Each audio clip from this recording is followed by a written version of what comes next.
Hello, YouTube. It's me, John Avenger, once again, and welcome back to Movies A to Z month. Now we're up to the letter N. Yes.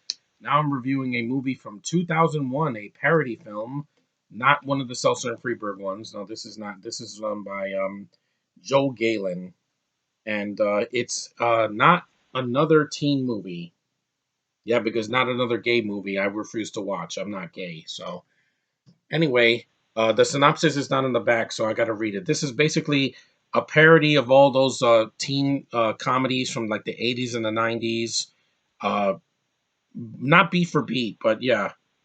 Basically, Jake Weiler or Wiley? Well, let me see. It's Jake Weiler, yeah, aka the popular jock, played by Chris freaking Evans. Yes, Captain America himself is in this movie. This is one of his first leading roles. A great actor. I'm glad he's getting so much now, thanks to the MCU. Is trying to find a girl to make an ugly girl to make to blossom before prom, and he stumbled across as a beautiful girl. The pretty ugly girl. No, it's Chyler Lee from. If you've seen Supergirl, she's Alex on that show. Alex Danvers on Supergirl, and she's a hottie. Like, I don't care what they did to her in that show, making her a lesbian. I'm still attracted to her. She's just a beautiful, beautiful girl. And you have all these kooky characters. You have Eric Christian Olsen from Dumb and Dumberer as the cocky blonde guy. You got Sam Huntington as the as a sensitive guy. You have who else? You have Lacey Chabert as the perfect girl who really doesn't talk much until like the end of the movie. You also have Dion Richmond. He's the token black guy, but I mean no offense to that. That's just a stereotype he's playing. You have Eric Jungman, who's Ricky Lipman, who's had got a crush on Janie in the film throughout most of the film, but of course he doesn't end up with her. You have Ron Lester as the stupid fat guy who is he bleeds from his ear and has a stroke all the time. You also have Cody McMains as Mitch, the from he's the desperate virgin that wants to get laid, and he um he gets to meet the perfect girl at one of the parties at the end of the movie. Actually at the prom. You have Sam Levine as Bruce, the wannabe. He's basically a Japanese stereotype. It's a white guy, a Jewish guy pretending to be Asian. So if you are isolated right now and you're kind of racist, don't see this movie because it's going to offend you. But I saved one casting bit that is perfectly casted. She's absolutely gorgeous. One of the most beautiful Canadian women I've ever seen, and that is Mia Kirshner as well. She's not in the front; she's on the back. Mia Kirshner as Catherine. God, this woman is so beautiful. Like her eyes and her face and the way she talks and literally the first line she gives in the movie where she's walking in slow motion and walks at Jake, she's like, "Why is it that when I say that a guy can stick it anywhere, they always stick it in my ass?" I'm like, "Because you're absolutely gorgeous, Mia Kirshner. Any guy will want to do that to you that isn't gay. I mean, come on now. I mean, look at you. She's in her 40s and she still looks like she's 30. That's how beautiful she's wonderfully she's aged. You also have Serena Vincent.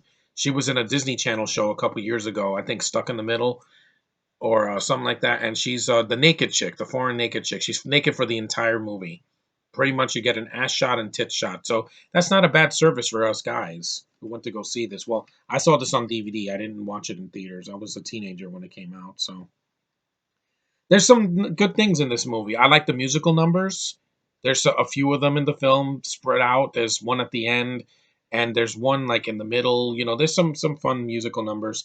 It's got a lighter tone. It's not super dark like some comedies are now. There's some violence in it too. There's a dream sequence where Jake is playing football and one of the guys gets ripped in half. Like he gets like Deadpool 2, he gets broken in half. But it's played for laughs. It's not like mean spirited. There is some jokes that don't work in this movie. I don't like the toilet humor. I think it's really forced.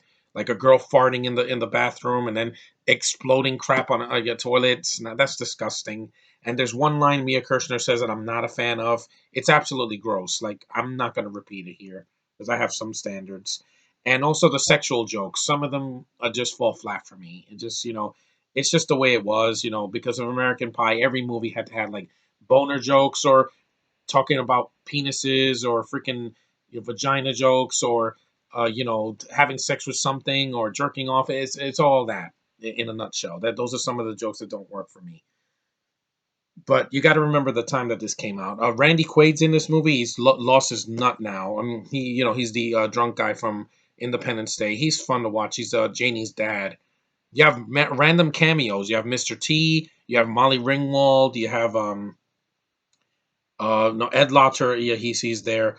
You have Kyle Cease as the slow clapping guy. He's from 10 Things I Hate About You. Melissa Joan Hart.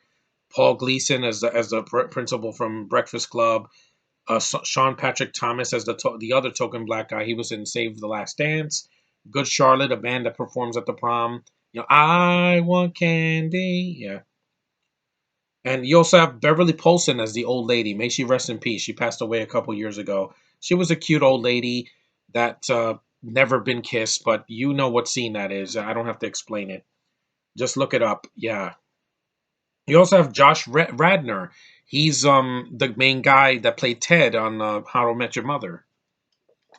He's a likable actor. I like him. Ed Lauter, may he rest in peace. He's the coach that's always screaming. He says, "God damn it!" Blah, blah, blah. He says it a lot. I don't want to say it too much here. But also you have Riley Smith as the beautiful weirdo that has the video camera that's filming almost everything, and then he gets punched at the end because Chris Evans is hilarious in this movie. Like he really gets it. Like there's a reason he became Captain America, guys, because he just had the screen presence and that beautiful smile and just a wonderful personality on screen. Him and what you call it, Tyler Lee have good chemistry with each other. This movie's almost 20 years old, and yeah, they have a nice spark. And it works. I mean, Chris Evans' singing voice isn't half bad in at the end in the prom scene. It's there's good looking people doing stupid things, but it is what it is. But like I said, some of the jokes don't work. Some of them make me laugh. There's a pig in it in the movie that follows the group, and yeah, like I said, it's not really a plot because it's a parody. There's mostly a lot of scenes from other films, but it follows the coherent story. The scenarios.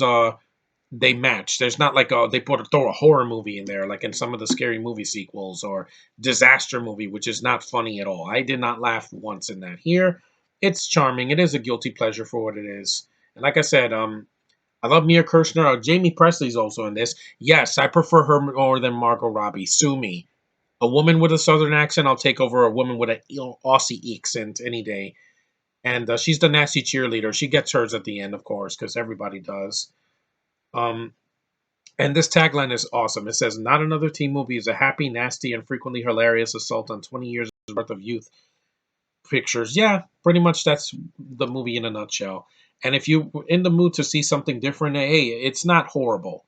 This is better than any of the scary movie sequels after two or disaster movie or freaking epic movie. Yeah, those don't have a plot. It's just stupid shit, people getting hit in the face or something and referencing, oh look, that's that, that's that. Here they don't have to pinpoint everything. They don't have to telegraph every joke in the first 5 minutes, which I like that. Hell, the first scene in the movie is Chyler Lee with a vibrator during her birthday, and her parents walk in on her, and she's trying to hide it in her cooch, and then it flies out, and then plat, it splatters in their face. If you know what kind of movie you're getting into, that's the kind of movie. And Chyler Lee, I never found her ugly. I don't know what it is.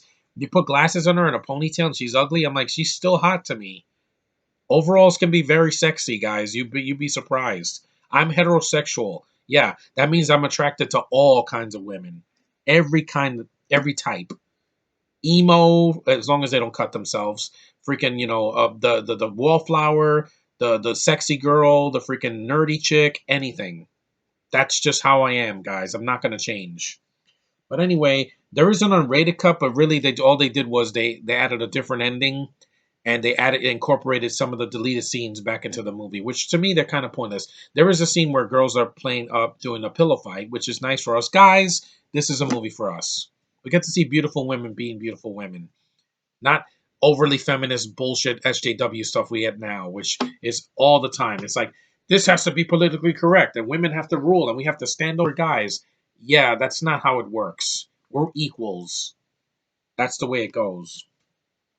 Sony did this movie, and yeah, unlike their Spider-Man movies that they did, the Amazing Spider-Man movies and Venom, it's not painful to watch. It's 90 minutes. It goes by quick, and it's painless compared to other sequel comedies that I've seen. And yeah, if you're under 17, you shouldn't watch this unless you're with an adult because some of the jokes are going to go over your head. There is some gay humor, but again, it is what it is. It was made at a different time before the gay rights thing. But anyway, I like this movie for what it is. I've seen a lot worse. Trust me, guys. Look at my reviews over the years, and you'll see the unfunny BS I had to sit through. And yeah, but anyway, that's not another teen movie. If you want to watch it, it's worth a watch if you can find this on streaming services or on DVD or Blu-ray because it's funny for what it is, and the cast really has a good time with it. And they're very likable people. These actors aren't like, oh, this guy is a freaking rapist or this guy is a freaking he's a murderer or something like that. No, this is not like in Naked Gun where you have O.J. Simpson in the cast. He's a murderer and a freaking thief. That's something that bothers me. Here, there's no one like that. Most of this cast is very likable and sweet and the girls are beautiful. What else can I ask for?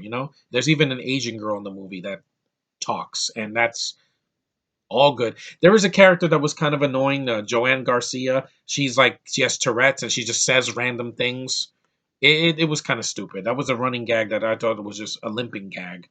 But other than that, most of the characters are fun. And this is a fun movie if you want to shut your brain off and see something not high art, but something, entertaining for 90 minutes.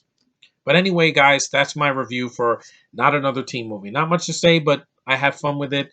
There's some jokes that don't work, but like I said, it was made at a different time compared to now, where every joke has to be in the trailer or it has to be something I've seen already. At least this was made at a different time, better times, if you ask me. But this was before this came. This was made before 9/11, so yeah. But anyway, thanks for watching, guys. Take care. My next letter is O. So O, which is going to be a huge classic from the 1980s. That's very long, so I'm going to have a lot to say about it. So see you guys in the next one. Bye.